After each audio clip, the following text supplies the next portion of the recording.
Hey everyone, my name's Nancy.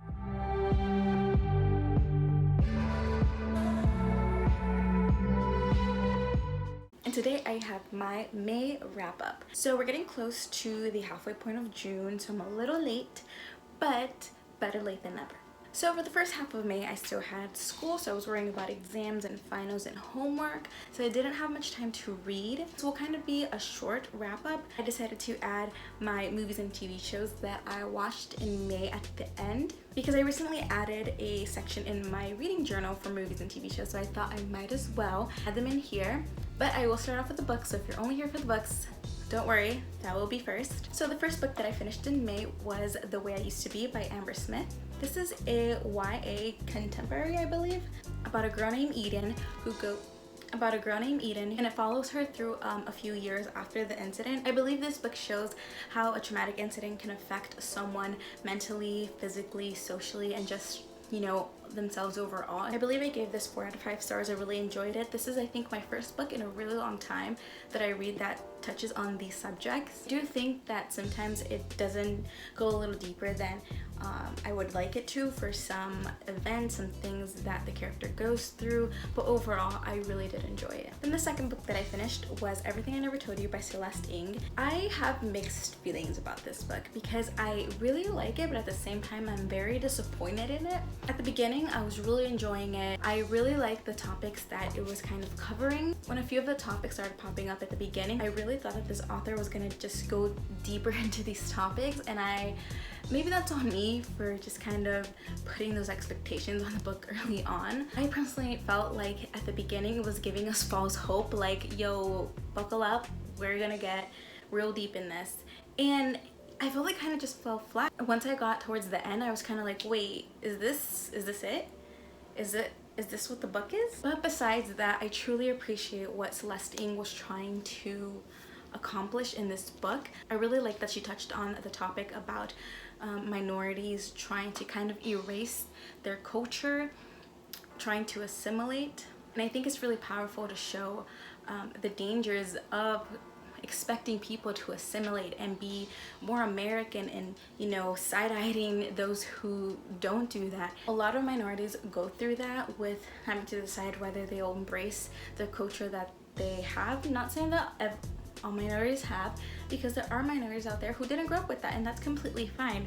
What I'm trying to say, that those who did grow up with these things and who are maybe actively trying to push it down or not show it because they don't want to be looked at as different. I myself, who does like to embrace her culture as a Mexican American, even though right now I'm really sure of my own culture and who I am and my identity, a lot of people struggle with that, and I've dealt with that in my younger years, not wanting to talk about a few things because I thought people were gonna judge me. The way it affected the father and how it affected his parenting made me feel for him a little bit. I mean, most of the time I was really angry. For the kids as well, of how they were treated, of how all that insecurity bled into the lives of the kids, and also the mom as well, of how those gender norms for women, especially in the 70s, which this book takes place in, affects, again, the kids. And I also like the topic about needing to talk things through, of not just forgetting the past and moving on, because that's not really moving on.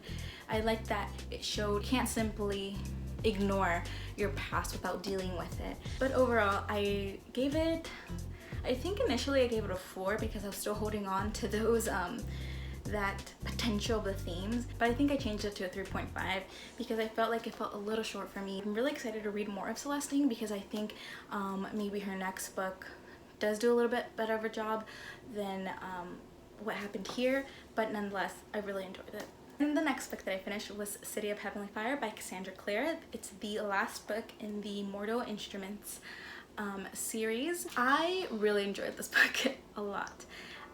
Towards the beginning of starting the series, I was kind of reluctant on the characters and the writing. I was just kind of like, oh, this is not really my thing, but I kept with it because I really wanted to read Lady Midnight, and I thought, you know, I have to read these. I mean, I didn't have to, but I wanted to read these before because I didn't want to take the chance of maybe later on I wanted to read them and then have gotten spoiled for them because of the dark artifices.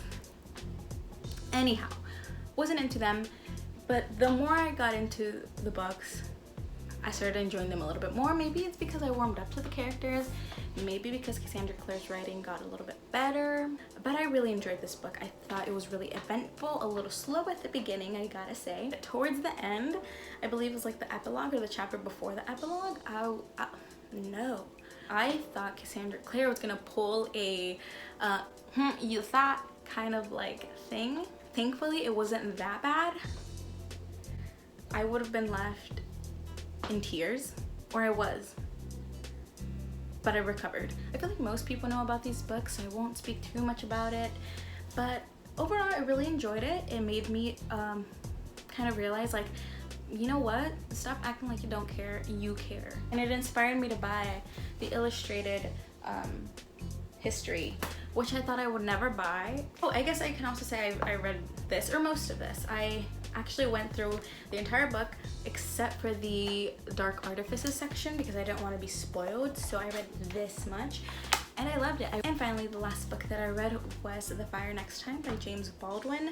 So this is a short book, and it basically comprises of 2 letters that James Baldwin wrote. The first one, I believe it was on the anniversary of the Emancipation Proclamation in the US. And this just talks about the injustices of Black people in the United States and a little bit of his experiences as well. This was amazing. I gave it 5 out of 5 stars. He touches a little bit upon religion and how that is related to the Black experience. Touches on a few critiques, I would say, of differing opinions within the movement. James Baldwin has a way with words. I'm glad I finally finished it. I started this a really long time ago when I first bought it a few years ago, and I just never finished it, so I'm so glad that I picked it up again. Well, those are all the books that I read in May. This video is already pretty long. I'm just gonna do like a rapid fire list of the things that I watched. First, The Hustle, a movie on Hulu starring Anne Hathaway and Rebel Wilson. It was fine. It was like, okay, not a lot of depth. Not a lot of depth. That's all I gotta say. The West Wing season 1, 2, 3. Season 1, 2, 3. Not 1, 2, 3. I mean, it is 1, 2, 3, but like 1 through 3. I was like in love with all the characters in the show. The first season, second season, same here. Third season, I was kind of like, that love is kind of dying down a little bit, but I'm still really enjoying it. I'm currently on season 4, still liking it. The character of Amy, warming up to her now, but at the beginning, I was just like, oh my god, why is she here? What? I don't know. I think it was either the actor or maybe the character is meant to be like that, but I felt like she always talked like she was drunk, and I was just like, why are you like talking like that? And I didn't see the point of the character at the beginning, but now I'm just like, I don't know. Anyways, second movie, I rewatched Crime and Punishment on Hulu as well. I believe it's a really important documentary that a lot of people should watch, and it makes me very angry about how the US police departments are. So that is it. I hope you enjoyed, and I'll see you in the next one.